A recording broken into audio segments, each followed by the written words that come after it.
खमंग कुरकुरीत क्रिस्पी असा नाश्ता ब्रेड आणि बटाट्याचा खूप छान लागणारा आहे. मुलांना तर खूपच आवडणार आहे आणि मोठ्यांना सुद्धा तितकाच आवडेल आहे. इतका क्रिस्पी झाला होता की असं कोणी ओळखूच शकलं नाही की हा ब्रेडचा बनलेला आहे.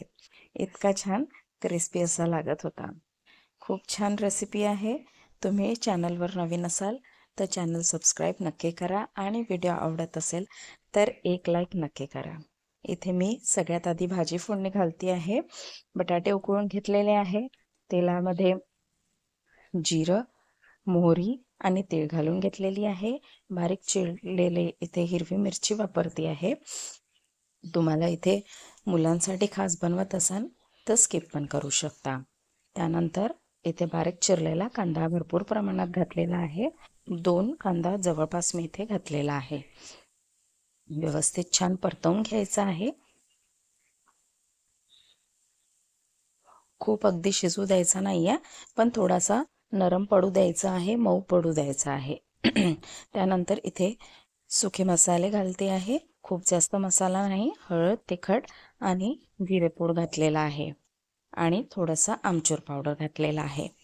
ते व्यवस्थित परतवून घ्यायचं आहे आणि इथे बटाटा आपल्याला लगेच हातानेच कुचकरून सोडून द्यायचा आहे.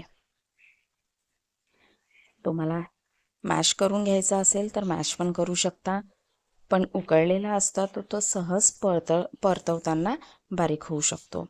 आणि इथे चवीनुसार मीठ घालून घेतलेलं आहे. सगळं व्यवस्थित एकसाथ मिक्स करून घ्यायचं आहे. व्यवस्थित मिक्स करून घ्यायचं आहे सगळं.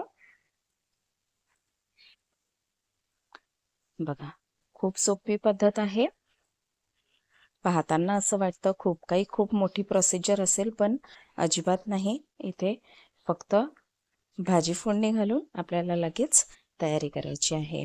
बघा, इथे कोथिंबीर पसरवल्यानंतर भाजी थंड होऊ देऊ. तोपर्यंत इथे ब्रेडची आपण काठं कापून घेऊ. इथे साईडनी मी इथे छोटी ब्रेड वापरलेली आहे.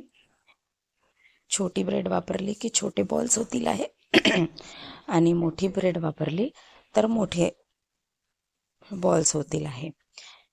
तर तुम्हाला छोटं मोठं जे करायचं आहे त्या हिशोबाने इथे ब्रेडची साईज वापरा तुम्ही. सगळे काठं कापून घ्यायचे आहे.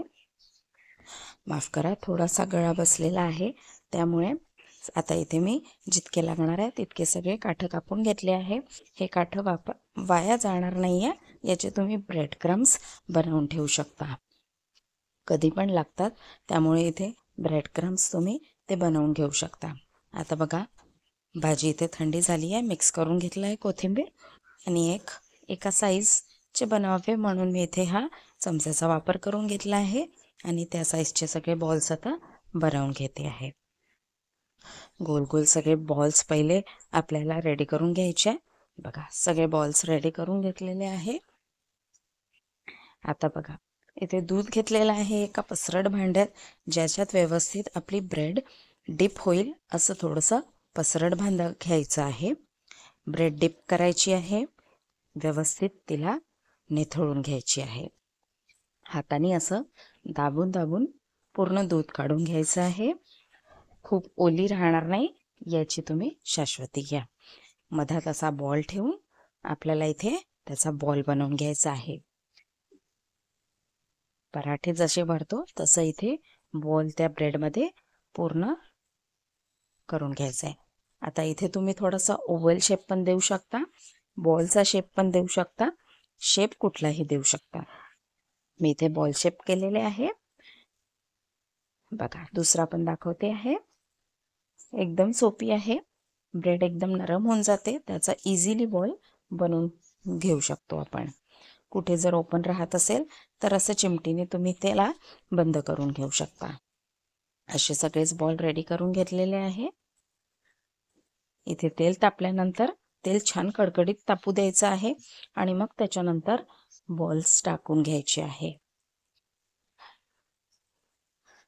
अजिबात उडत नाही, काही होत नाही. एकदम व्यवस्थित ते बॉल्स आपले फ्राय होतील आहे. छान खमंग खरपूस असं फ्राय करून त्याला आपल्याला कमी सुरुवातीला मोठा फ्लेम ठेवा, पण मग एकदा बॉल सेट झाले की फोर्कच्या साहाय्याने त्याला थोडंसं फिरवून घ्या, म्हणजे एकाच ठिकाणी डाग येणार नाही भाजल्याचे तळल्याचे. थोडंसं हलवल्यानंतर इथे तुम्ही झाऱ्याने उलटवून पलटवून सगळे एका रंगावर छान फ्राय करून घेऊ शकता. बघा, छान व्यवस्थित परतवत राहिलं की सगळे एका रंगावर फ्राय होतील आहे. आता हे पूर्ण मी मंद आचेवरच फ्राय करून घेतले आहे. सुरुवातीला छान तापल्यानंतर गॅस कमी करून घ्यायचा आहे. बघा, छान जितके व्यवस्थित फ्राय होतील आहे तितके ते खमंग खरपूस क्रिस्पी लागतील आहे. कमी तळले गेले तर ते लवकर नरम पडतील आहे, पण छान खमंग केले तर अजिबात नरम पडणार नाही. बघा, सगळे फ्राय करून घेतले आणि इथे सोबतच मी दह्याची चटणी करून घेतलेली आहे. एकदम सोपी दही मिरची सांबार, बस. याच्या व्यतिरिक्त काही टाकलेलं नाही आहे. बघा, सगळे एका रंगावरचे खूप छान. असं कोणी म्हणू शकणार नाही की हे ब्रेडचे केलेले इतके क्रिस्पी. बघा, खूप छान. जितके छान दिसत आहे तितकेच खायला पण झालेले होते. तुम्ही पण नक्की ट्राय करून बघा.